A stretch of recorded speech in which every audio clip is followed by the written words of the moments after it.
Hi, this is Dr. Andrew Hahn, and this is episode 41 of the podcast, Guided Self-Healing, Fearless Living. And today's date for me is March 31st, 2022. So again, I want to invite you just to, if you're listening to this podcast and you're not driving in a car, just take a few deep breaths. Even if you are driving in a car, take a few deep breaths. If you're not driving in a car, you may just want to really pause and shift and center and just bring your attention really here for the time we're together. And this podcast, I think, will be a little bit shorter.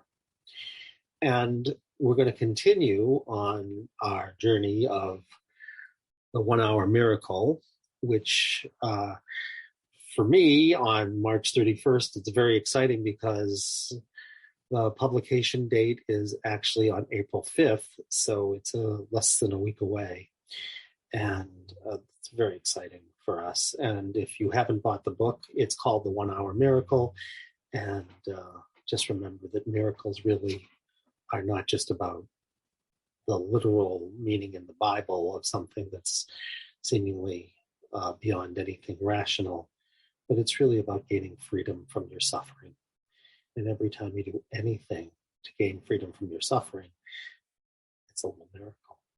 And sometimes the miracles actually look like miracles because very dramatic things happen, and sometimes they don't look quite so dramatically miraculous, but they're miracles nonetheless.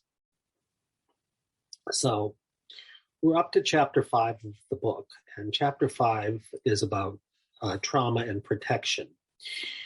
And why is it important to know that sometimes your problems are the reliving of a trauma, and sometimes your problems are the reliving of the way you protect yourself from making sure the trauma never happens again, even if it limits you a lot, because symptoms can be either and or both. So let's look at some examples and we'll know why it's different. But the real reason, the big picture difference is if you're reliving a trauma, essentially what you need to do is find the being who's traumatized in that moment, which will be a discomfort, and let them share their story. And then they may say that they need something more than just sharing their story, at which point you provide for them whatever it is that they need. But let's suppose you're not reliving the trauma, but the way you're protecting yourself from ever experiencing it again because you're afraid to ever experience it again. Then you're really, what you're going to find when you find the sensation is not the traumatized one, but the choice that the traumatized one made to protect themselves. It will feel like a kind of protection or an armor or a dense energy to make sure that they never experience it again. And in that case, the key is not just finding the trauma and choosing to relive it while you bear witness and hold that person. It's to help that person realize that they made a choice and that they can now make a different choice because they don't have to worry anymore about reliving the trauma because we may have already taken care of the trauma or because it's no longer relevant. So when life calls for us to handle the protection and the protector and the one who's choosing the protection, you do a very different process. So what's the difference? Again, in the first case, let's be really clear about this. If you have a trauma and you're reliving the trauma, when you focus on the suffering that will be associated with the symptoms that are an outgrowth of the trauma, you'll feel a discomfort in your body. And when you feel the discomfort, you'll say, discomfort, you teach us, what have you come to share? Where are you beginning? And what's happening? And it will share its story. If, however, you're in a situation where you're reliving the protection from the trauma, you'll feel that in the body. And really, you can ask the same questions. What have you come to share? Where is this beginning? What's happening? But what you'll find out is that you'll get a story where the person is going to say, I am making sure I never experience what happened to me again. And I'm choosing to limit myself so that I never run into that situation again. And of course, at that point, like I said, the key is to say, you don't have to still make that choice. That's something that happened in your past or in another lifetime even, and it's no longer relevant, so you can make a different choice. So let's give you a couple of examples of what I'm talking about, which I'm going to make up off the top of my head. Let's suppose someone can't leave their house, and whenever they get scared, they run into a dark closet. Well, let's suppose you're reliving a trauma. And let's suppose in another lifetime, you were thrown into a well and you died in the bottom of the well. Well, there'd be a lot of fear associated with that, and there would be a reliving of the trauma by when you're scared, you go into the closet and you're actually reliving being thrown into the well. You're not living a protection. I know it's a funny example, but what can I tell you? Sometimes funny things come off the top of the head, but I think you get the idea. But let's take a different example. Let's suppose it's a beautiful sunny day and you're 3 years old in a car, you have a ball and it goes out into the street and you run out into the street and you nearly get run over by a truck and you get totally scared and you run into your house wanting to get as far away from sunshine and balls and freedom and everything, and you run into the house and you hide in the closet, right? Well, then you might come in and you might say, it's really funny. What I noticed that, and the people around me notice that I'm really, my agoraphobia, when I start to tell you about hiding in the closet, I noticed that literally I hide in the closet, or figuratively I hide in the closet, when I want to be who I truly am. So I don't want to come out of the closet, because if I am who I truly am, I might get annihilated. And of course, that's why people stay in the closet if they're afraid. I mean, if you think literally when you say coming out of the closet, if they say who I am is unacceptable, the best way to protect myself is to go into a closet where no one can get to me. So very different circumstances, obviously. Or if we take the examples in the book, we had 2 examples of depression.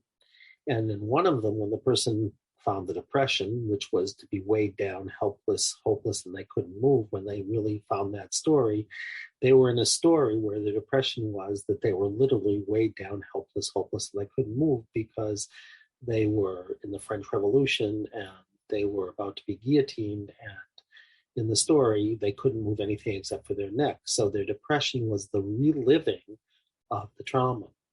But in the second case, it wasn't the reliving of the trauma, it was reliving protection.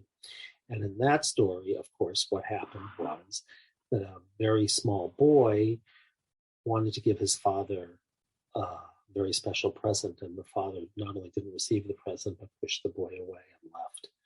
And the boy hadn't even realized this, but he said, I have to not care about this. That was his internal experience. I have to deaden myself because it's too painful. So in that case, of course, the depression was the reliving of a protection from the pain of having to deal with the fact that it was annihilating, it was overwhelming to have his father walk out on him when he had given him this gift. The feelings were too powerful, so he had to deaden them. And of course, if you deaden your feelings, that's what depression is. It's a kind of death. But really, it was just too painful to experience the living experience of how much hurt there was. Or let's suppose you're constipated, right? Well, constipation could be a reliving of a story of being poisoned, at which point it would be the reliving of the story. And so you eat something a little bit off and suddenly you have a horrific constipation because it's helping you remember a traumatic death in another lifetime from being poisoned. But alternatively, let's suppose that you're a little child again and you are in the car and you're with your father and you need to go to the bathroom, and your father says hold it, and you can't hold it, so you soil yourself, and then your father yells at you for soiling yourself and not being able to hold it. And from then on, literally and figuratively, you say, I can never let myself go. I can never literally let myself go because it's associated with being humiliated and shamed, so I'm going to have to hold everything back. I'm going to have to stay constipated both physically and emotionally. But the constipation, of course, isn't the problem. It's the protection from the sense of if I really let go, I will be humiliated, and that's unacceptable. So to try to give you certain examples of what we're talking about. Now, the reason this is important is we can always be grateful for any of our symptoms because they're trying to help us heal and grow.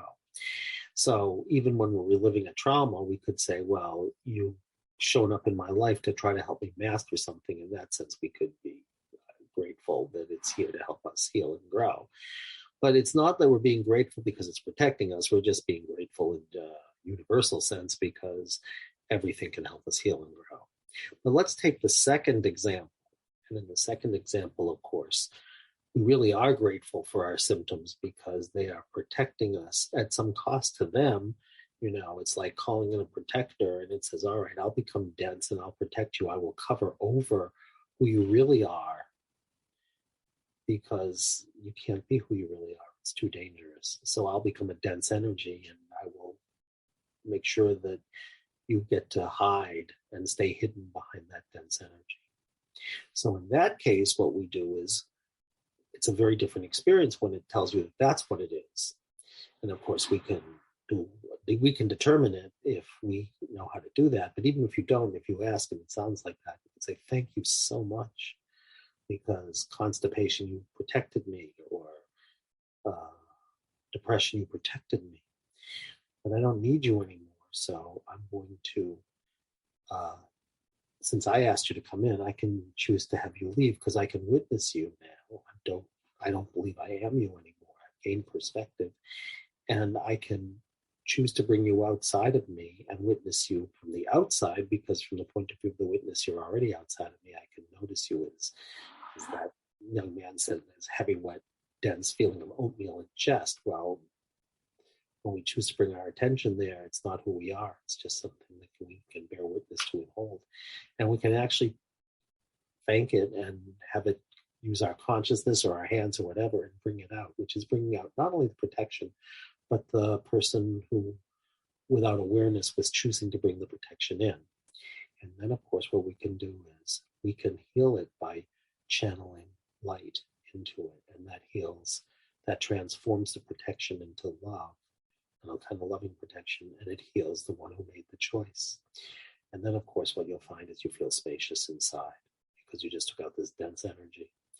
And you could say hidden, waiting to be found, was the truer self that was in hiding because it was unsafe to come out, and then we can invite it out. We find it in the body. We feel it in the body. We put our hands lovingly where it's been held, and we say, come on out, come forward and touch my hand, and go forward and back and left and right and up and down until I become that truer self. And it gets to keep all of its wonder and its authenticity, but it also gets to have all of the experiences you've ever had since then. So it's also gained discernment and wisdom. And then when the situation comes up again, you can say, I've already had that experience. I don't have to shut myself down. So distinctions between the reliving of trauma and reliving of the protection of trauma. And of course, we'll talk about this in much more detail later, but just to get the general notion is really important. And having said that, I invite you, to find anything that you can find, and to ask, the sensation when you're doing your own healing work. Are you the traumatized one, or are you the one who's protecting the traumatized one? And believe me, the sensation will tell you. And depending on what it tells you, sometimes it will say it's both, at which point you'll get the traumatized one and the protector. And then if there's protection there, thank it, bring it outside, channel energy, and you will take care of the protector, and you'll take care of the one who needed it. And you'll find who you truly are, which is a great gift. So do it. Try the practice. But not if you're in the car. Wait till you get home. Anyway, having said that, you can always reach me. I hope you buy the book. It's called The 1 Hour Miracle. If you want to reach me, all you have to do is write to me at ahahn, AHAHN, at lifecenteredtherapy.com. And if you want to do our training, we have just created a beautiful online training that anybody can do. And we're going to have online training for people who really want to learn this in depth, and we're going to have it for people who want to learn it more simply, and all of that's available to you. And it's all at our website, lifecenteredtherapy.com, so you can go there. And meanwhile, I wish you a good day. I wish you great healing, and I wish you freedom from suffering. Until I see you again, be well.